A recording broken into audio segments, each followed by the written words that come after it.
ಇನ್ನು ನಮ್ಮ ರಾಜ್ಯದ ರೆವಿನ್ಯೂ ಡಿಪಾರ್ಟ್ಮೆಂಟ್ ಅರ್ಥಾತ್ ಕಂದಾಯ ಇಲಾಖೆಯಲ್ಲಿ ನಿಲ್ಲುತ್ತಿಲ್ವಂತೆ ಗೋಲ್ಮಾಲು. ಹಾಗಾದ್ರೆ ಆ ಗೋಲ್ಮಾಲ್ ಏನು? ದಿನಕ್ಕೊಂದು ವಾರಕ್ಕೊಂದು ಅಧಿಕಾರಿಗಳ ಮೇಲೆ ಕಂಪ್ಲೇಂಟ್ಗಳು ಬರ್ತಾ ಇದ್ದಾವೆ. ಕಂದಾಯ ಇಲಾಖೆಯಲ್ಲಿ ನಿಲ್ಲುತ್ತಿಲ್ಲ ಗೋಲ್ಮಾಲ್. ದಿನಕ್ಕೊಂದು ವಾರಕ್ಕೊಂದು ಅಧಿಕಾರಿಯ ಮೇಲೆ ಕಂಪ್ಲೇಂಟ್ಗಳು ದಾಖಲಾಗ್ತಾ ಇದೀವಂತೆ. ಕಂಪ್ಲೀಟ್ ಹದಗೆಟ್ಟು ಹೋಗಿದೆಯಾ ರಾಜ್ಯ ಕಂದಾಯ ಇಲಾಖೆ? ಲಂಡನ್ ಗೌಡ ಕೃಷ್ಣ ಭೈರೇಗೌಡರಿಂದ ಇಲಾಖೆ ಸುಧಾರಣೆ ಆಗ್ತಿಲ್ವಾ? ಕಂದಾಯ ಇಲಾಖೆಯಲ್ಲಿ ದಿನಕ್ಕೊಂದು ಹಗರಣ ಬಟಾಬಯಲಾಗ್ತಾ ಇದೆ. ಬೆಂಗಳೂರು ದಕ್ಷಿಣ ತಹಶೀಲ್ದಾರ್ ಎಸಿ ಸ್ಪೆಷಲ್ ಡಿಸಿ ಕಚೇರಿಯಲ್ಲೂ ಹಗರಣ. ಸಾವಿರಾರು ಕೋಟಿ ಸರ್ಕಾರಿ ಸ್ವತ್ತು ನುಂಗಿಬಿಡ್ತಾ ಕಡು ಭ್ರಷ್ಟರು.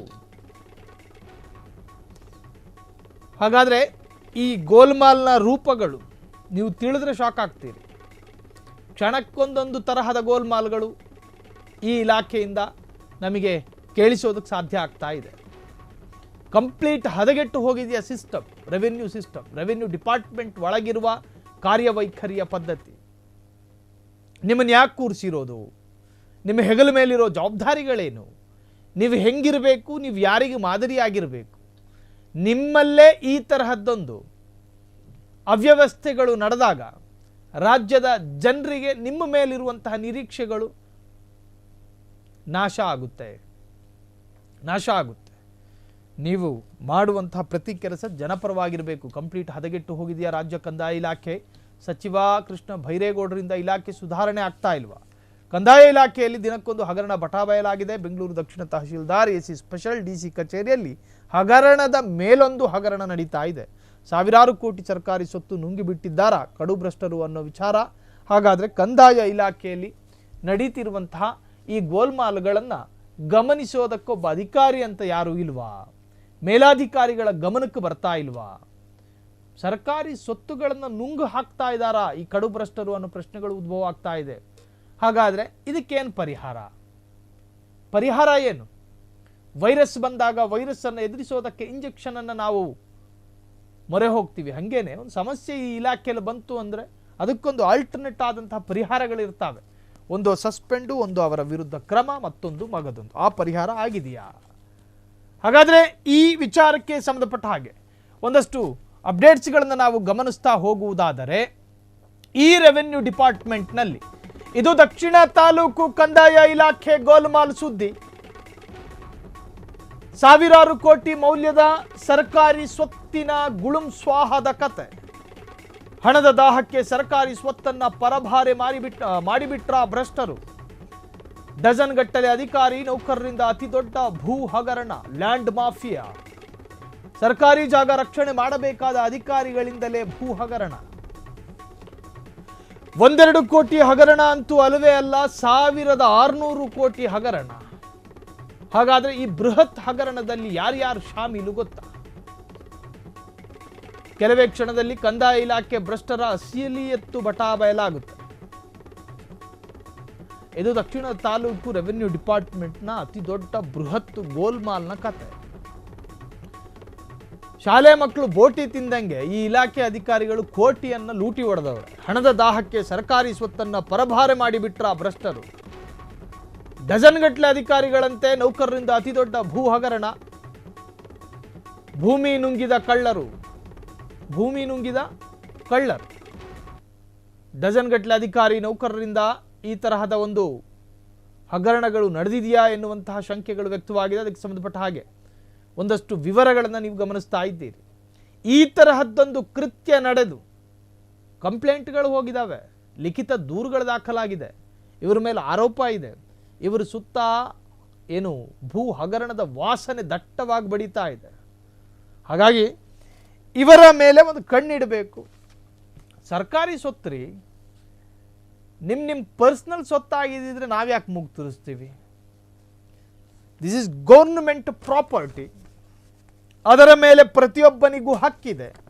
ಅದನ್ನು ನುಂಗೋದಕ್ಕೂ ಪರಭಾರೆ ಮಾಡೋದಕ್ಕೂ ನಿಮಗೆ ಹಕ್ಕಿಲ್ಲ. ನಿಮ್ಮ ಹೆಂಡತಿ ಮಕ್ಕಳು ಪರ್ಚೇಸ್ ಮಾಡಿರೋ ಟಿವಿನ ಬೇಕಾದರೆ ಮಾರ್ಕೊಳ್ಳಿ, ವಿ ಡೋಂಟ್ ಕೇರ್. ಆದರೆ ಇದು ಗೌರ್ಮೆಂಟ್ ಪ್ರಾಪರ್ಟಿ. ಜನರ ತೆರಿಗೆಯ ಹಣದಿಂದ ಸರ್ಕಾರ ಸಂಗ್ರಹಿಸುವ ಸಂಪತ್ತುಗಳು. ನಿಮಗೆ ಇಷ್ಟ ಬಂದವರಿಗೆ ಕೊಡುವುದಾದರೆ ಇದು ಮಾವನ ಮನೆಯಿಂದ ಸಿಕ್ಕಿರೋ ವರದಕ್ಷಿಣೆ ಅಲ್ಲ, ಸರ್ಕಾರಿ ಸೊತ್ತು. ಹಾಗಾದರೆ ಈ ಒಂದು ಇಲಾಖೆಯಲ್ಲಿ ನಡೆದಿರ್ತಕ್ಕಂತಹ ಮತ್ತಷ್ಟು ಹಗರಣದ ಅಪ್ಡೇಟ್ಸ್ಗಳನ್ನು ನಾವು ನೋಡ್ತಾ ಹೋಗುವುದಾದ್ರೂ ಮತ್ತು ಹೇಳ್ತಾ ಹೋಗೋದಾದ್ರೂ ಒಂದಷ್ಟು ವಿಚಾರಗಳು ಸಿಗ್ತವೆ. ಬೆಂಗಳೂರು ದಕ್ಷಿಣ ತಾಲೂಕು ತಾವರೆಕೆರೆ ಹೋಬಳಿ ವಿವಿಧ ಗ್ರಾಮಗಳಲ್ಲಿ ಹಗರಣಗಳು ನಡೆದಿದ್ದಾವೆ ಅನ್ನೋ ಆರೋಪ ಇದೆ. ಸರ್ಕಾರಿ ಸ್ವತ್ತು, ಭೂಗಳ್ಳರು, ಭ್ರಷ್ಟಾಧಿಕಾರಿಗಳ ಪಾಲಾಗೋಯ್ತಾ ಅನ್ನೋ ಪ್ರಶ್ನೆಗಳು ಉದ್ಭವವಾಗಿದೆ. ಎಸಿ, ತಹಶೀಲ್ದಾರ್, ಸ್ಪೆಷಲ್ ಡಿಸಿಗಳಿಂದ ನಡೆದೇ ಹೋಯ್ತಾ ಪ್ರಮಾದ.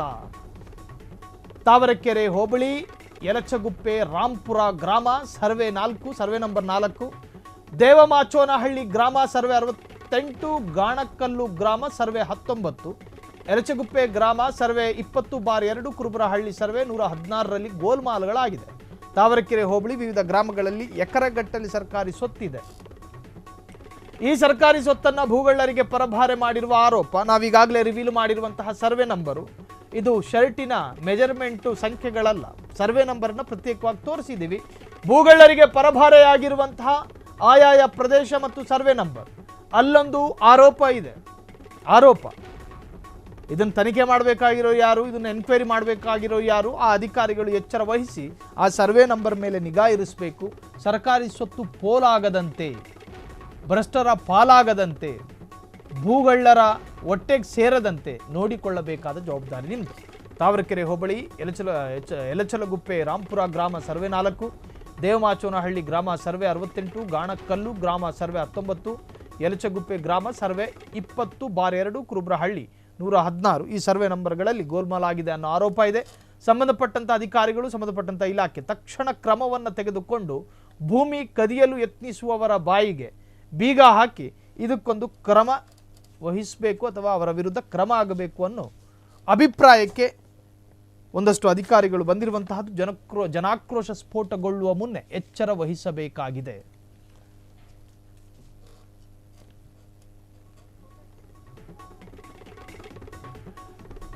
ಕೋಟಿ ಭೂ ಹಗರಣದಲ್ಲಿ ಭಾಗಿಯಾದವರು ಯಾರ್ಯಾರು ಗೊತ್ತಾ? ಯಾರ್ಯಾರು?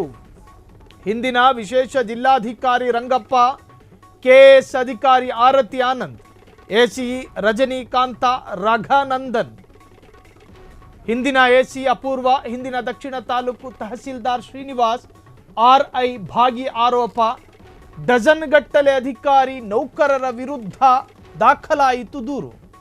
ಕೋಟಿ ಭೂ ಹಗರಣದಲ್ಲಿ ಭಾಗಿಯಾದವರು ನಿಜಕ್ಕೂ ಅಸಹ್ಯ ಅನಿಸುತ್ತೆ. ಹಿಂದಿನ ವಿಶೇಷ ಜಿಲ್ಲಾಧಿಕಾರಿ ರಂಗಪ್ಪ, ಕೆಎಸ್ ಅಧಿಕಾರಿ ಆರತಿ ಆನಂದ್, ಎಸಿ ರಜನಿಕಾಂತ ರಘಾನಂದನ್, ಹಿಂದಿನ ಎಸಿ ಅಪೂರ್ವ ಇವರೆಲ್ಲ ಶಾಮೀಲಾಗಿ ಶಾಮಿಯಾನ ಕಟ್ಕೊಂಡು ಅಲ್ಲಿ ಅನ್ನ ಸಾಂಬಾರು ಮಾಡಿರೋದಲ್ಲ, ಭ್ರಷ್ಟಾಚಾರ ಅನ್ನೋ ಆರೋಪ ಇದೆ. ಡಜನ್ ಗಟ್ಟಲೆ ಅಧಿಕಾರಿ ನೌಕರರ ವಿರುದ್ಧ ದಾಖಲಾಗಿದೆ ದೂರು. ಈ ಬಗ್ಗೆ ಕ್ರಮ ಆಗಬೇಕು. ಇವೆಲ್ಲವೂ ಕೂಡ ಆರೋಪಗಳು ವ್ಯಕ್ತವಾಗಿರುವಂತಹದ್ದು. ಇವರ ವಿರುದ್ಧ ಸಂಬಂಧಪಟ್ಟವರು ಈ ವಿಚಾರವಾಗಿ ಸ್ವಲ್ಪ ಪ್ರತ್ಯೇಕವಾದಂಥ ಗಮನ ಹರಿಸಿದ್ರೆ ಇಲ್ಲೇನಾದರೂ ಗೋಲ್ಮಾಲ್ ಆಗಿದೆಯಾ, ಪ್ರಮಾದಗಳಾಗಿದೆಯಾ, ಹಗರಣಗಳಾಗಿದೆಯಾ, ಕರಪ್ಷನ್ಗಳಾಗಿದೆಯಾ ಅರ್ಥ ಆಗ್ತವೆ. ಆರೋಪಗಳನ್ನು ನಿರ್ಲಕ್ಷ್ಯವಾಗಿ ನೋಡಿದರೆ ಏನೂ ಅರ್ಥ ಆಗೋದಿಲ್ಲ. ಆರೋಪಗಳನ್ನು ಪ್ರತ್ಯೇಕ ಗಮನ ಹರಿಸ್ಕೊಂಡು ಚೆಕ್ ಮಾಡಬೇಕು. ಭೂಮಿ ನುಂಗೋರ, ಇಲ್ಲೇನು ಲ್ಯಾಂಡ್ ಮಾಫಿಯಾ ಆಗಿದೆಯಾ, ಮತ್ತೊಂದು ಮಗದೊಂದು, ಎಲ್ಲವೂ ಅರ್ಥ ಆಗಬೇಕು ಅಂದರೆ ಒಂದು ಸ್ವಲ್ಪ ತನಿಖೆಗಳಿಗೆ ಪ್ರೋತ್ಸಾಹವನ್ನು ನೀಡಬೇಕಾಗಿ ಬರುತ್ತೆ. ಕ್ಷಣದ ಸುದ್ದಿಗಳಿಗಾಗಿ ಫ್ರೀಡಂ ಟಿವಿ ಸಬ್ಸ್ಕ್ರೈಬ್ ಮಾಡಿ, ಲೈಕ್ ಮಾಡಿ ಹಾಗೂ ಫಾಲೋ ಮಾಡಿ. ಹೊಸ ಸುದ್ದಿಗಳ ನೋಟಿಫಿಕೇಶನ್ಗಾಗಿ ಬೆಲ್ ಐಕಾನ್ ಮೇಲೆ ಕ್ಲಿಕ್ ಮಾಡಿ.